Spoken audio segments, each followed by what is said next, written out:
Hi, Kelly and Lisa. How are you guys this morning? Hello, hello. We're Good good, good, morning.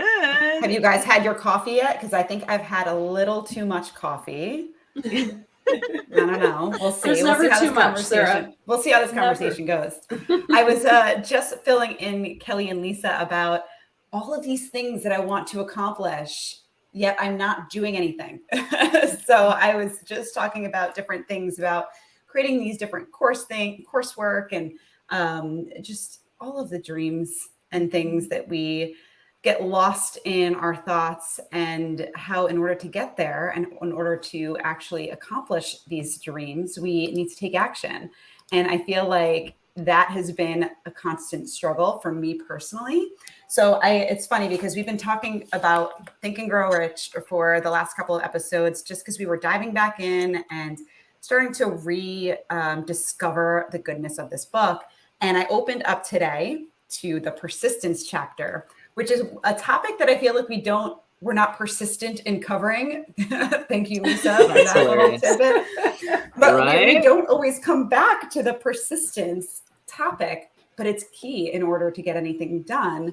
And I'm going through what I am diagnosing myself as here, the symptoms of lack of persistence. And I started Dr. reading Sarah in the through, house. yes, symptoms of lack of persistence. And I was like, And you're wow, not alone. You're not yeah, alone, Sarah. I'm right there Kelly, with you. I Yep. actually wasn't sure if this was written to me or to you, because I feel like it could apply in either way. Both. But I'm reading this list of the lack of persistence, the symptoms of lack of persistence. There are 16 of them, and I'm fairly certain about 14 of them apply directly to the conversation that I was just having with Kelly and Lisa before we hit record. So I wanted to, I don't know, should I like run through these guys? Do we want to like just hone in on a couple of them and how we can maybe, recognize and be aware? The good thing is that I'm aware that this is, something I need to work on, because then if you're aware, you can take the steps to improve upon that area. But I don't know what is the best approach for this. I know, Lisa, you don't have your book in front of you, but I'm happy to read through some of these if you'd like. Yeah, I would say let's tackle a few of them, because I think it's great, like you said, to become aware of what you're actually doing, thinking, feeling, but then also going through this without any judgment. So Yes, if you guys, that's if key. you're listening in, Sarah and I were giggling through some of this and this list, but there was no judgment from each other or to Right. ourselves. We were literally laughing because we were like, yep, that's me. Yep, that's me. I know I shouldn't do that. Nope, I should be better at this. But it was a judgment-free zone. But I think it's great to become aware of these, Sarah. So yeah, if you want to pick a few, Yeah. I mean, and just kind of number go one, through. and it's funny because I was like just raising my hand. I'm like, that's me. But then I'm like pointing down to Kelly and I'm like, it's you too. So if you're watching this on Well, it's probably YouTube, me too. Don't leave me out of the this mix way. just because I'm not a Lisa, nine. I feel like, yeah, I feel like you've been showing up really big lately, Lisa. So I think that maybe your issue is your I don't want to say issue. Actually, that's probably not right to say issue. Dr. Sarah Yes, in the Dr. house. Sarah, Mhm. Dr. Sarah. But I feel like you're just not recognizing yourself for all of the hard work you are putting in. I really do think you are showing up and doing the work that's needed, and you're being persistent, but you're just being hard on yourself, because I feel like we tend to do that. So don't discredit all of the work you're doing. I see you. Thank you. Yeah. Nice So girl. let's start with number one, right? Might as well start from the top. Number one, failure. So the symptoms of lack of persistence, okay? AKA the list of why Sara and Kelly have not really been productive in the last month and a half. Aside from moving across country. I mean, there's that on my end. Yes, correct. Yeah. However, so failure to recognize and clearly define exactly what you want. and I think that's big for me, because just getting clear, like I have so many ideas that then I become overwhelmed and I don't know which is most important, or which one speaks to me louder than the other, or what would give me most joy. So I don't have that like pull towards the 5 or 6 ideas I do have. I think that's where I really need to focus in more on the clarity part to get to know exactly what I want. And I know we talked a little bit about desire in the last couple of weeks, But like, how do you, like, you have so many different things. And I know that I just rattled off a few too. Like, how do we narrow in and hone in on the one that we should focus on right now? Like, if there are listeners struggling with the same thing. Well, Go ahead, Lisa. I actually think sometimes we think we have to accomplish all of those like now. Like, I think moms are notorious for that. You know, we've got these big dreams, these goals, and we don't feel like I remember when I was teaching full time and then I became pregnant and I was like, oh my gosh, but I want to be a stay-at-home mom. How can I be a stay-at-home mom and continue teaching because I love teaching?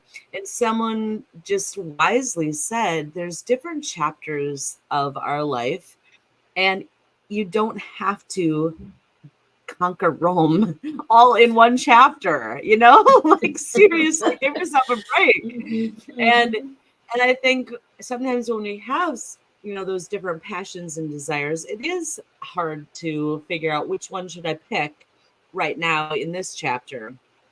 But I think if you sit with yourself, you're gonna know. Like, you're gonna know what is most important right now. I think that's so important too. And putting it on paper, because I have it all up here and it's just scrambling like crazy. And then I get a new idea and it stays up there versus, you know, voice messaging into my notes on my phone or writing it down. Or like you said, Lisa, I love that so much. Like, is this something I need to do right now? Or maybe just save it for later, for a different season? You know, is this really doable with the time I have and the means, or is it some goal for the future? So I love that. That was a good point. So, and one thing I want to bring up with all of these ideas, and yes, I agree, getting it on paper, but another one, hold on, where are we? Number 12 on this list is the habit of neglecting to move on ideas or grasp the opportunity when it presents itself. So I feel like because you have so many things in your head, Kelly, you're going to start on one after doing some of this work. And then you're going to be like, oh, things are getting a little hard. And then persistence stops when you actually switch gears. And that is a huge thing, especially when you have so many ideas and so many things to offer. As soon as the going gets tough, if you switch, you know, what you're doing, you're not going to succeed in any of the things that you have on your list. That's big for me too. That's huge. Yep. I can fully agree with that for sure. Or you're not getting the results you want quick enough, right? Or it's not going in the right direction. Or sometimes I get like, squirrel, this seems cool too. Let's start this because this isn't taking off the way it should. Maybe I should have gone this direction. And then you start going over here. Right. I just went to my daughter's college orientation, and they were educating not only the students in one room, but the parents in one room about the W. I don't know if I'd never heard of it described as the W.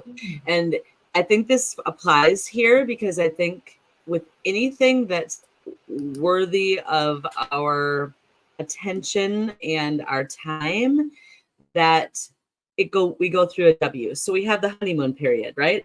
Woohoo! I got this great idea. I'm going to run with it. It's going to be amazing.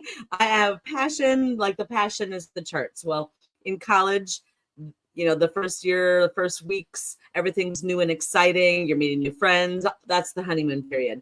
And then the dip about, you know, 2, 3, 4 or 5 weeks in, where in college, where maybe you're homesick. You're feeling like, you know, you're not getting this one class, like you're not understanding it, you're not succeeding, you know, like college is different than high school. Well, in our goals and dreams, that can be that disappointment, that no, that trouble that hits. And what they said in the orientation is that during that down part of that first W, like, stick with it. Don't let them come home. Don't let them quit. Don't give them the out to do it, because you build persistence. They called it resilience, which I think is what happens when you persist in something. You build resistance, and then you feel like, okay, I'm finally here. I'm fulfilling what I should be. I got a groove. That's the middle of the W.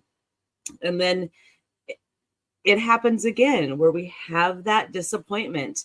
In the college scene, they talked about when kids go home for semester break, they hit that down of the W again, because they're like, oh, I kind of like it here at home and I don't think I want to go back.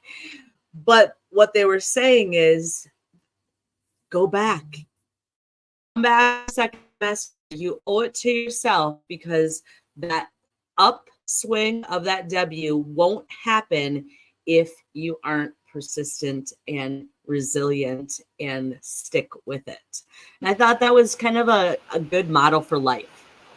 Yes, I love how you mentioned too, like you're worth it to like keep going. This is for you. And I think we do that with maybe our day jobs or just being a parent or a wife. We just kind of keep going because this is what we're supposed to do. But when we kind of step out of our comfort zone and do something for us personally, whether it's, a hobby or writing a book or starting a side business, we always put ourselves last. Like, oh, well, I'll do it later. Or, it's not the right time because I hit that down of the W. Maybe this isn't right. I should, be a stay-at-home mom, or no, I've got too much work now. And then we just stop. But it is for us. Like, we have to know our deepest desire for what we want in the future.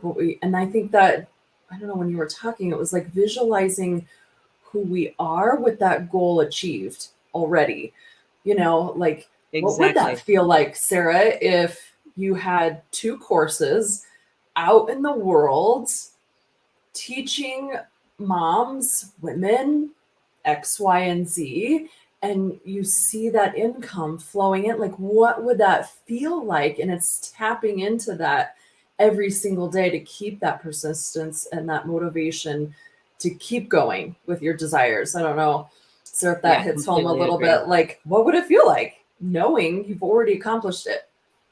I feel like that is one of the keys to, addressing these symptoms, right? Is to use your imagination and get into that space of belief and of, the future you that has already accomplished these goals that you're setting. And that is in order to maintain persistence and keep on going with these goals, like that will overcome out of these 16, that's going to overcome like at least half of them. And Lisa, as you were talking, one of what you were saying about, the W in college and that kind of flow, the willingness to quit at the first sign of defeat is on this list. And I feel like the fact that that bullet here has a W in it, I think is really great too. But the willingness to quit, like that's what they're trying to talk through with this group of students, that is a symptom of a lack of persistence. If you just feel an eagerness or willingness to want to quit, it's a normal thing. But to be persistent, you need to push through that and get to the other side. And then you're going to end up getting to that upside of the W. So I love that they actually brought that into play for the students. I think it's super powerful. Well, and that you mentioned that it's normal to have that sense Yes. of weakness and defeat and, oh my God, and doubt. Like, that's normal. And necessary. Yes, listeners, don't miss that mark on that one, because whether you're trying to lose weight, trying to start a new course, trying to go back to college, whatever that feeling is normal and you're gonna have it. So just, it's coming, but know what you're going to do when that comes. I think one of the things that really helped me out of depression when I was going through infertility and recognizing when I was pulling away from people and community and just not wanting to be a part of the world in general, it was, okay, how am I going to feel? What am I going to do the next time I'm invited to a baby shower?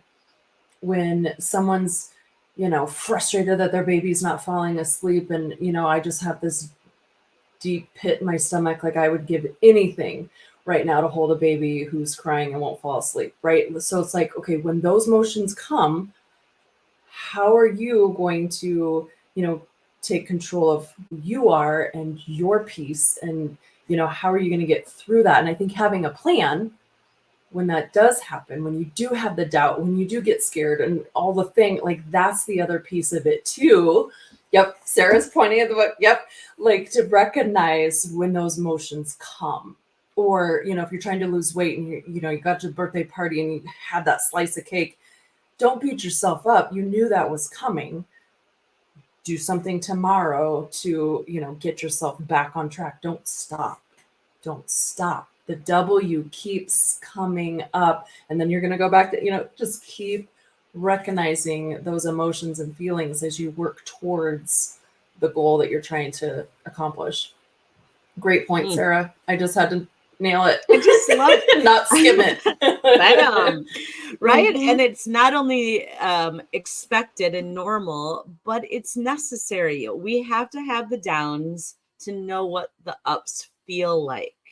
And I was so proud of Sarah after that orientation, because she had her brothers, are like, oh, well, if you don't like it, you can always come home after a semester. They're planting that, And so Sarah said, I'm going to give it a semester. That was what she had said before orientation.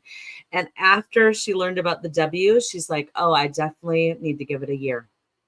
And I was like, I'm so proud of her. Good for her. No plan B. No plan B. We've talked about this before. Yep. You just go a different way. You find a new way to accomplish what you want. I love it. Exactly. So persistence, I think we might want to dive into the rest of them if there were 14 of them on this list. But I hope our listeners were encouraged to stay the course. Find out what it is that you truly are desiring your life to look like, what you want it to look like, what you want it to feel like, what you want to accomplish in that vision, and then stay the course. It's normal to have those downsides, but that's how we build that resilience and that persistence that gets us. It grows us, right? We're going to be different people when we reach our goal because we have persisted. And so we're so excited to take this journey with you. Be sure to reach out to us. Our social media handles are all listed in the show notes. So do reach out. We want to hear how you're persisting in your goals. And until next time, wake up and dream.